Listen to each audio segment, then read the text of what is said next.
Saya ulang lagi, saya ngaji di mana-mana itu terutama masalah fikihnya, karena masalah fikih itu saya ini mulai hilang.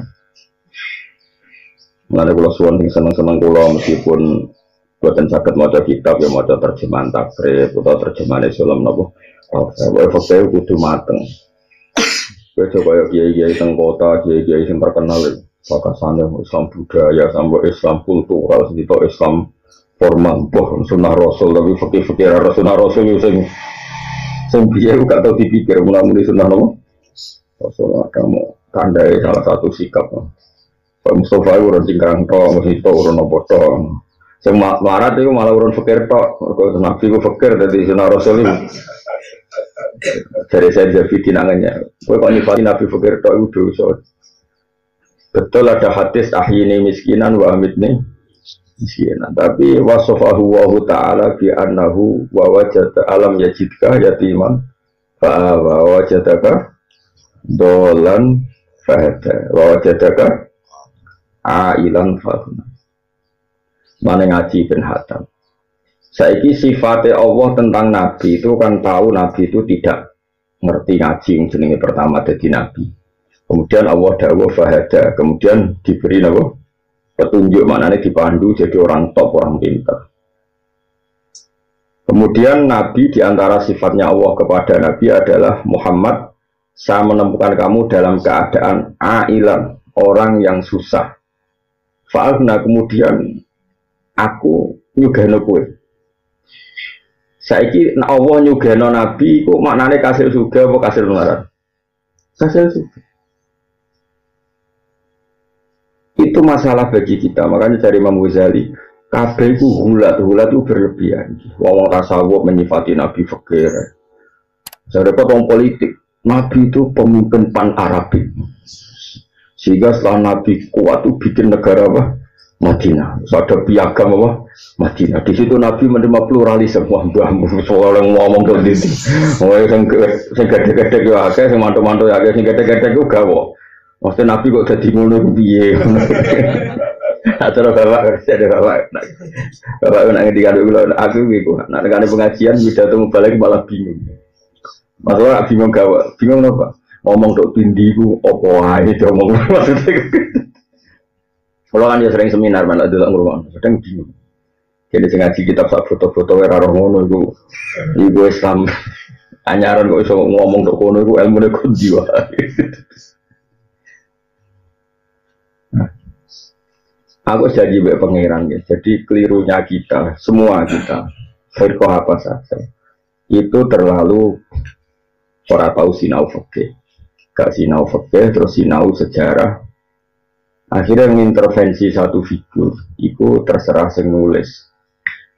Nabi kok disifati presiden pan Arabik, terus menerima pluralisme yang Medina. Ora mungkin, khusus Mekah Medina itu ana ayat innamal musyrikuuna najasun fala yaqrabul masjidal haram ba'da amihim.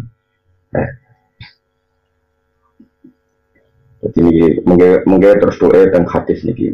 Mun sampean saiki hitung satu-satu. Kata Imam Ghazali, fikir itu baik karena meringankan hisab. Tapi problemnya adalah Allah kadung wajibno zakat.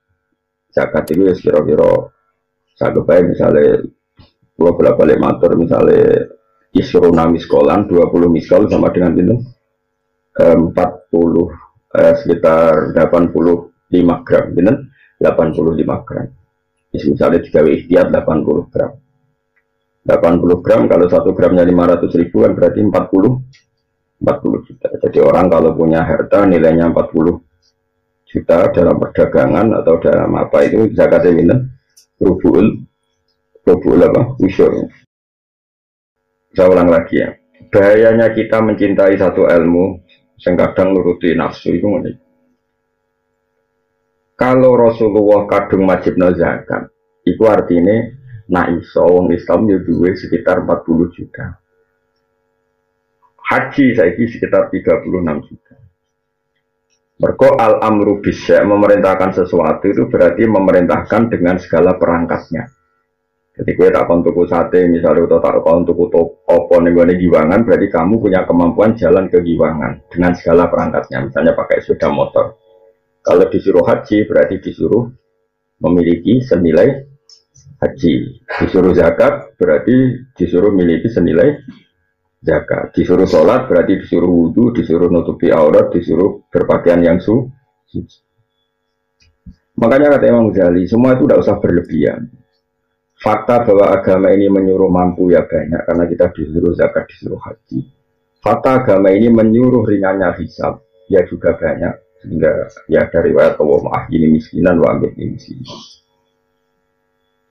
Sehingga kita ini kata Imam Ghazali tidak usah hulak, tidak usah berlebihan. Kita ngomong fikih saja. Maksudnya ngomong fikih ya tadi. Sing wis kadung juga ya kita bicara zakat, wajib haji. Sing wis kadung melarat ya kowe iso nambani awakmu dhewe mbok tambani mbek rido mbek kodok kotor mbok melarat turunan pokoke walhasil sementing ora disalahno perkara melarat aras-arasan iku sing penting napa ora krana napa aras-arasan. Terus kata Imam Ghazali begini ditutup gini fatwanya sama sih ingat. Jika fatwa itu berdasar masing-masing maka fatwa itu filoyatil kubhi banget elek ora terima elek tapi banget elek. Jadi ini penting kalau terangkan bahwa jarang yang terang tasawuf dengan fikih. Ya jarang. Misalnya gini, api piye urip nang ngadepi pejabat. Nah cara tasawuf ya duwe. Pejabat itu apik ono rine, komene apik cara tasawuf. Tapi nak cara fikih gak gitu. Saya kira nak pejabat di duwe kiai, kemudian mereka sama sekali tidak punya tradisi keislaman. Sama sekali tidak terbina oleh Islam. Kemudian bikin pelaturan-pelaturan sing rugeno Islam, sing dosa ya ulama, mereka sama sekali gak mau bina. Dia sama sekali gak mau apa? Bina. Sono ayu rondo ning pojok desa, aku ditakoki Mustafa, kesapi piye? Aku nek sing takok Mustafa doi mari fitnah. Tapi misalnya wong soleh-soleh ngeduwi sing mariki wong nakal-nakal desa iku dadi daerah fase.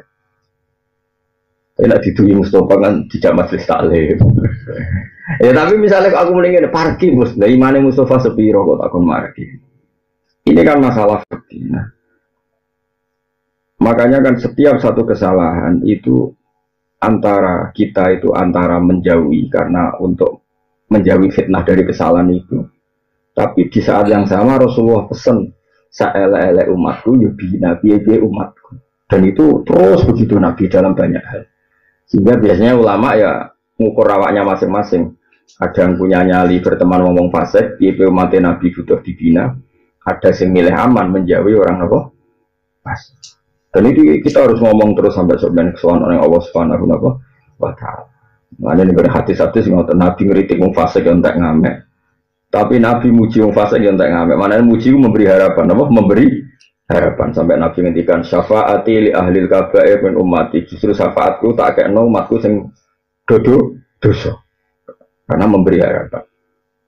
Tapi Nabi nak ngeritik wong fasik entek ngamek adzulmu dzulumatun yaumal qiyamah. Fasik ku sampe anane kena peteng nak kiamat. Nak dene duwe apik dikekno sing dizalimi. Nak eleke sing dizalimi dikekno dene. Pokoke bangkrut ben kere. Jadi Nabi di saat yang sama ngeritik wong fasik supaya tobat, paham ya? Di saat yang sama juga memberi harapan. Nah, fikih yang begini ini yang harus tertanam terus supaya nak mau hadis itu benar. Dan terusannya begitu sama. Yuhibbuna dunya wa yansawna al-badar. Ibnu Khaldun an-Nafsiri yuhibbuna dunya lid-dunya. Nama yuhibbuna dunya lid-dunya. Jadi yang dikritik Nabi adalah mencintai dunia ya karena dunia itu. Tapi kalau kita berebut negara supaya suasananya lebih islami, ya tentu dengan aturan yang konstitusional ya. Yaitu tidak merebut dunia karena dunia. Misalnya kamu dia anak menjadi bupati, ben bantul suasananya Islam. Paling tidak ya lumayan lah bupati ini santri. Begitu juga menjadi gubernur daripada dipimpin Cina santri-santri yang saatnya dipimpin santri. Paling tidak ada suasana apa? Islam. Yang seperti ini bukan yuhibbu dunya lid dunya. Misalnya anak-anak kiai alim udah di dosen, ben kampus ono suasana santri, ora kabeh sekuler. Itu berarti tidak dunia karena dunia hanya sebagian apa sarana itu dari maksud. Begitu seterusnya semua hadis ditafsirkan gitu. Ketika Allah mengkritik dunia, makanya dunia sing nuruti nafsu. Ketika Allah memuji dunia, maknanya dunia sing mahal sujud. adalah tempat suci. Saya ikut, jadi saya ulang lagi. Misalnya Allah ngeritik dunia aku mau mata ulurur, nipu tok. Berarti dunia sing kanggo dunya, sing nuruti nafsu. Tapi Allah nak ngeritik, apa nak muji dunia yang tak ngamek. Dunia aku mazru'atul akhirah, dua tanaman akhirat. Sekarang kita di dunia nanti, di akhirat nanti, semua referensi Allah tentang kita adalah saat kita di dunia. Yang lebih swarga ya alasannya prestasi kita di dunia. Nanti kita masuk neraka juga karena kesalahan kita di dunia. Berarti dunia ini super penting apa tidak penting? Super penting. Nah, makanya kata Ibnu Khaldun, makanya wong dore iso ngaji itu kecangkeman. Jadi kalau kamu mengkritik dunia itu ya ada porsinya, yaitu dunia yang nuruti nafsu. Ya tadi misalnya gue para wong ayu nang pojok desa, nak niate nafsu pasti dikritik Allah. Tapi nak niate merah nafsu, bocah ngaji, gue bina, bener ada di aset kefasikan, bener gak dimanfaatkan tiang nopo. Itu tentu akan dimaklumi Allah. Ya, tapi ya dolanan iman itu kan urusan masing-masing. Sebetulnya bisa loh, kan? Sangat bisa. Kalau itu, pastinya ini mas Tamti ikhtiar itu. Kalau nomor keliru yang bapak. Misalnya ada orang ayu yang rawan fitnah. Orang cantik ini kan rata-rata punya keluarga. Kamu kan bisa dekati dengan pamannya. Kadang Yorondo dua anak Joko, kadang di misanan minduan. Dengan cara seperti itu kan nggak ada fitnah. Nafsu ya rapati yo mbak paman. Semari mulai beli rono kok dhewean. Lha iku masalahe kan niku. Sakjane iso dielmoni, paham. Kowe misale tak mosok Gus ro ngono ra seneng iso dielmoni. Mulane cara Kanjeng Nabi pantangane iku layak luwana rajulun bimroatin, sementing aja dhewe. Lah mari masari fitnah terus pikiran ngeres kan suntas-luntung. Dhewean. Ya sakjane iso dielmoni. Ya kan ya jajal ya ana ngayu, suwerono dakwahi ngajak Mas Tri Mustofa. Mari gue rebutan. Waduh, jadi aja iso di ilmu ini iso. Makanya gue masuk kenangan saya pada Ibnu Khaldun itu tadi dia. Jadi makanya sekarang banyak orang kacau karena melihat negara hanya sisi tauhidnya. Jadi pejabat mesti kelakuan ini. Ya repot. Nggak sing tomak melihat negara hanya prospek. Kenal pejabat pernah. Bodoh kacau nih kan. Tidak usah seperti itu. Semua di dunia ini bisa dimanfaatkan sebagai aset akhirat atau jadi prahara untuk akhirat. Terserah kita yang ngelola. Nah, caranya ngelola gimana? Dengan fikih. Seorang lagi apa? Dengan kalau nanti ketemu Gus itu sufi. Ya alim sufi. Tapi ada goblok. Ya alim tapi alim banget. Nah, ada gobloknya. Jadi orang belum kanjaran Gus-Gus gede. Jadi alasannya Gus kanjaran Gus-Gus gede mari hati wangkot, mari sombong. Kira kancanan santri sing larat-larat. Ya bertahun-tahun dia. Kalau saya kan enggak, kancanan rogen ya gelem, Gus gede ya gelem, ora jelas ya gelem. Terus pokoknya terserah takdir pangeran dulu, ada takdir pangeran. Singkat cerita, pernah tanya saya, terus jenengan wong alim kancanan wong suka ya gelem, Gus gede ya gelem, melarat gelem, alasannya. Dan aku kancanan melarat terus, ayam. Tanya ya. Kancaran wong ayu cobane syahwat, nak kancaran wong elek iku cobane ngenyak. Kancaran Gus gede iku cobane hasud, kancaran wong cilik cobane memperbudak. Sak rohku kowe mek sing darakno men ngongkon tuku rokok, ngongkon gekno kopi, apa dhewe gak Fir'aun ngongkon namne. Jadi dunia kabeh coba, nak kancaran wong sak ngisormu iku potensi dosamu memperbudak. Nak kancaran sak dhuwurmu potensine nak ra hasud tomak, ya iku tok pilihane. Nak kancaran padha-padha, padha ra jelas mau ora. Jadi urip kancaran sugih ra rawan tomak utawa hasud. Pilihane loro tok. Nak akrab tomak, nak gedeng hasud. Kancaran wong cilik terus pikirane. Misalnya kowe saleh lah kancaran wong cilik, kita kon jaga WC, jaga gudang. Mesti pikiran pertama iku sing nyek. Lah kan gak mungkin. Iki tanggo mitra dagang, nggo investasi. Dia kan gak mungkin garan larat kok bayangno. Apa? Mitra. Pisi pikiran mana? Jajal mesti ketemu suga-suga, mesti wong iku di gudang.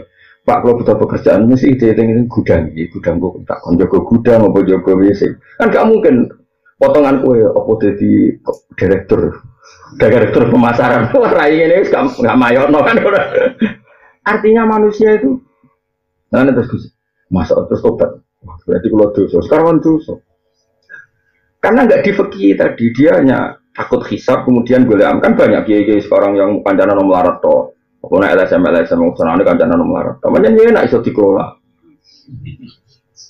Terus darah suka berjuang sebuah saung ini lah, sing ya tentu oknum. Ini tidak boleh, fikih seperti itu tidak boleh. KB itu ada fikihnya, ada apa? Likul lima komen rijal, likul rijalin makom. Ada fikihnya, ada proporsinya. Misalnya ke kancaran wong ayu tadi, potensi dosanya tentu syahwat. Syahwat itu dosa, tapi kancaran wong elek. Cawe itu elek keriting untuk metu, ya kok itu dosa. Gue kancaran niat kan ngenyek. Saya gitu dosanya ngenyek, syahwat itu cara ditimbang. Oh, durenya kan. Terus aku kancanan ngayu, aku ora gawe ajaran ngono. Maksudnya padha wae ngono lho. Bocah kok senengane kok ngono. Maksudnya ben wong sing kancanan wong elek tok iku ya tobat tenan. Misalnya aku kancanan wong elek Gus gak sahabat. Terus coba hatinya itu rekam kandhane cah elek iku. Aku kancanan cah elek benda sahabat sing doyan wong ngono sapa. Terus direkam kandhane sing mbok kancani. Kira-kira protes to ora? Protes to. Protes. Wah, semana jebule ngancani aku perkara ngono kan ya gitu. Nah, makanya Imam Ghazali ngendikan jangan seperti itu. Sampai kalau nggak percaya nanti lihat di juz 2 kalau di Ihya saya, cetakan saya itu di juz 2 bab Kitab Akhlaqin Nubuwah.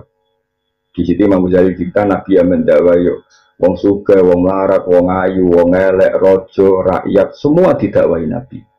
Tidak bedakan. Karena kalau dakwai wong sugih tok sakit sing melarat. Dakwai wong melarat tok wong sugih ya butuh hidayah. Ya, wong ayu ya butuh hidayah, wong elek ya butuh. Ini sing bener. Makanya tampak Nabi tidak membedakan. Karena tadi semuanya bisa dipandu oleh fikih. Seorang lagi semuanya bisa dipandu oleh fikih. Ya mau misalnya orang wedok ayu yang pojok desa semulai jadi fitnah kan bisa dipandu dengan fikih. Dekati dia. Caranya nggak jadi fitnah gimana?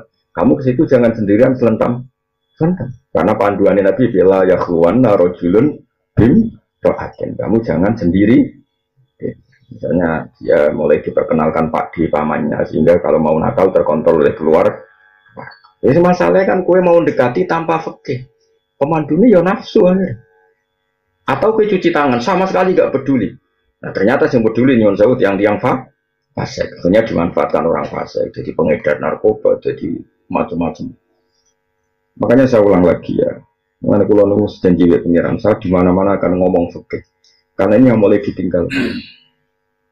Islam Indonesia itu ngomong fikih. Haji itu pertemuan internasional terjadi siklus perdagangan yang luar biasa dan persahabatan dunia. Orang satu dunia kaya raya miskin citok kabeh pakaiane ihram. Lah misalnya iso ngono lah terus ora syarat rukune tawaf terus kabeh opo? Ape kenalan terus. Mergo kaji ku peradaban internasional. Ngepas kaji kok pidato ngomong bener Bapak ngomong apa wae. Mesti yang mendesak dari seorang haji itu satu, nak tawaf rukun syaratnya piye, syarat saya piye, nak saya itu ora rukun syaratnya tawaf mbek saya mendomong ini persahabatan internasional. Berapa kenalan. Nah, akhirnya verkaji ora bakas rukun syaratnya tawaf tapi cerita. Walah, memakai waktu umbir. Waktu putih, sak dunia tumpuk kok terus kenangan kaji kok ngono ku pilih dul. Ini kadang ya kiai Mas. Wa inna lillahi wa inna ilaihi raji'un tenan. Ya sebenarnya diulang itu yang pokok-pokok dulu. Mikot itu apa? Terus tawaf itu apa? Syarat sahnya itu piye? Terus bakas kesunatan, suwen. Sunat itu ora mesti kesampaian apa? Sing pokok-pokok sih. Nah, sekarang mulai Islam tuh mulai gitu. Orang langsung gede-gede tapi melupakan sing pokok. Itu sanggainya. Kalau bolak-balik suami yang pada haji, kalau dongakno kaji, kalau mabrur ini tak takut. Wah, buatan buatan sakit. Gak jenang nanti sinau haji dereng, sinaurian. Kalian kiai itu ini ada sampai saya tongkone sampai haji. Kue dongakno dek kaji mabrur, kaya uang apa numpak sepeda motor rapati so. Kalau dongakno selamat, mungkin kalau dongakno uang numpak sepeda motor rapati so kok bakat selamat. Jadi selamat itu sausai so numpak sepeda motor lagi dongakno. Selamat tuh numpak rapati iso kok bedungano. Selamat itu kalau gue ngecol anakmu lagi numpak sepeda ontel rapati iso rabok tuh gue orang berangkat tak dungano selamat. Yo kalau wong rukun syarat kaji ra iso kok dungano kaji map. Nah, dulu kalau ono wong rapati iso salat yai. Dungano ge salat kalau ditampi. Oh iya cum. Mestine ya tes lah. Roh carane wudu dereng. Roh carane itu maneh dereng. Tapi sebenarnya tak dungano ditampa. Yo ki syarat tuh. Jadi semuanya itu harus dikawal dengan fikih. Nah coba nih orang saiki itu rasa ngomong fikih. Senauzubillah, orang saiki parah. sak toko-toko wis kula nusus. Oh bolak-balik jenenge dijak acara-acara konsorsium apa sing engke-engke seminar apa. Hikmah sholat orang hikmah aja orang penting sah orang fakih. Sesuai hikmah kok senam yoga, ngono nih, aduh mata wong rukuk peregangan takbir mbah kono ambil napas sesuai sholat kok senam apa yoga. Kado takut. Ya bener pengiran gawe gerakan sholat ono hikmah, tapi nak ke hikmah anu kok koyo senam apa? Apa takbir kene mbek apa diniati ngambil apa? Pernafasan. Enggak rukuk diniati apa? Peregangan. Nah, enggak terus ada orang sing melek, wah tanpa sholat pun saya bisa ngatur semua itu. Saya kira mau jadi yoga tok malah repot. Mana kalau dia bingung jadi wong alim dia bingung. Apa rasa setuju piye pangeran gerakan ono hikmah? Setuju enggak sholat kok senam apa? Yoga. Lah kita kok itu gue berapa itu. Gus ini ada acara gini-gini, jangan diminta acara apa? Senam yoga. Iku ora tang ngemelek, gue ngeling wong-wong penuh aneh-aneh. Ya biasa wae takbir. Hikmah piye pangeran ngutus mesti ono hikmah. Wis ngono ae ora usah. Hikmah takbir wis ngrasa nek Allah paling gedhe diterima kawula pe sungkem ning pangeran. Wis mesti ya iku. Nak hikmah fisik ya mbah. Mergo suatu saat nak ditanya ini kira iso jawab. Ono wong salat terus tapi stroke, ora tau salat kok sehat. Berarti fungsi kesehatan salat perlu dipertanyakan. Malah repot nek ono ditakoni ya. Tapi nak kiai aku kan ora ngarah terus. Gunane salat apa ben ketok kawulane pangeran. Bareng ora iso. Ora salah, apa? Gunane salat apa ben sujud ning pangeran jenenge kawula kok kumo luhur ben sungkem. Karena kalau hikmah salat terus kira kalau salat terus pelarat. Sing ra salat. Suge wis malah iso jawab satu terus. Mana kula ora tau promosi duka gampang rezeki kula dikonco duka iku ya kalah suge mek sing ra tau.